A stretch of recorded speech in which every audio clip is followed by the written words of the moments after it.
बिस्मिल्लाहिर्रहमानिर्रहीम। अस्सलाम वालेकुम व्यूअर्स, दी सेहत चैनल में आप सबको वेलकम। मैं हूं अदील मंसूर। आज आपसे बात करेंगे कि क्या पिज़्ज़ा खाने से आपके खून में कोलेस्ट्रॉल बढ़ सकता है।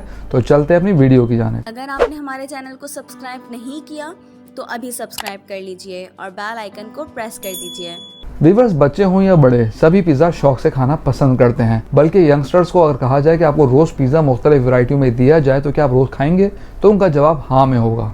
वैसे तो जंक फूड का इस्तेमाल सेहत के लिए बिल्कुल मुफीद नहीं, और इसके खाने से बच्चे ना सिर्फ मोटापे का शिकार होते हैं बल्कि बच्चे हों या बड़े, कई लोगों को कई बीमारियां हो सकती हैं। वैसे तो आप जानते हैं कि पिज़्ज़ा एक गैर सेहतमंद फास्ट फूड है जिसमें सैचुरेटेड फैट और सोडियम की बहुत ज़्यादा मिकदार होती है, जो यकीनन सेहत के लिए गैर मियारी है। अगर आप पिज़्ज़ा लवर हैं और सेहत के बारे में कंसर्न रखते हैं तो इस वीडियो को आखिर तक ज़रूर देखिएगा। सबसे पहले बात करते हैं पिज़्ज़ा और कोलेस्ट्रॉल के ताल्लुक के बारे में। हमारे जिस्म को सर्वाइव करने के लिए कोलेस्ट्रॉल की ज़रूरत होती है, जो एक अहम मॉलिक्यूल है जिसे, और हमारे जिस्म को सेहतमंद सेल्स के फंक्शंस परफॉर्म कराने के लिए कोलेस्ट्रॉल की ज़रूरत होती है। वैसे रूटीन में हमारा जिगर कोलेस्ट्रॉल पैदा करता है और हम जानवरों के गोश्त के जरिए भी कोलेस्ट्रॉल हासिल करते हैं। एक पिज़्ज़े में कोलेस्ट्रॉल के ज़्यादा होने का ताल्लुक डिपेंड करता है कि उसकी टॉपिंग में प्रोसेस मीट कितना इस्तेमाल किया गया है, यानी गोश्त का इस्तेमाल कितना है। जैसा कि मीट से तैयार करदा सॉसेजेस और पेपरोनीज और दीगर गोश्त से तैयार करदा टॉपिंग्स जो कोलेस्ट्रॉल में भरपूर होती हैं। व्यूअर्स, वीडियो में आगे बढ़ने से पहले मैं आपको बताता चलूं, अगर आप नॉलेज हेल्थ मैगजीन के मेंबर बनना चाहते हैं तो स्क्रीन पर दिए गए व्हाट्सएप नंबर पर अपना नाम और शहर का नाम लिख के व्हाट्सएप कीजिए और हर महीने नॉलेज मैगजीन अपने मोबाइल पे पढ़िए।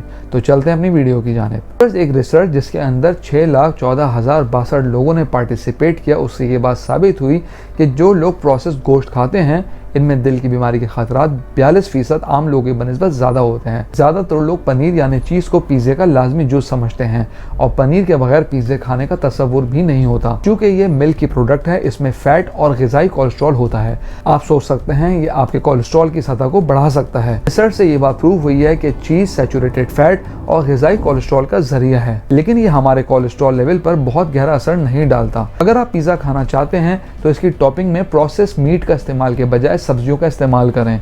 ये ना सिर्फ कोलेस्ट्रॉल के लेवल को कम करेगा बल्कि फाइबर में भी इजाफा करेगा। खास तौर पे सॉल्युबल फाइबर खून में कोलेस्ट्रॉल की मिकदार को कम करता है।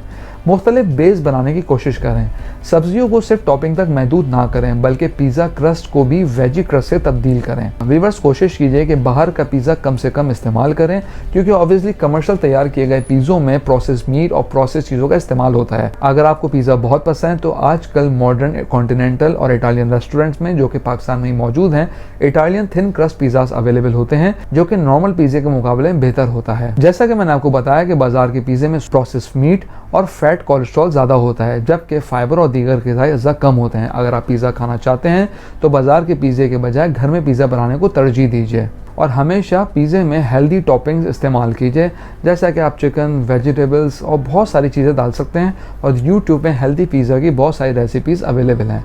व्यूअर्स, हम उम्मीद करते हैं आज की वीडियो आपको पसंद आई होगी। कमेंट बॉक्स में अपनी राय से ज़रूर आगाह कीजिएगा। अगली वीडियो तक के लिए अल्लाह हाफ़िज़।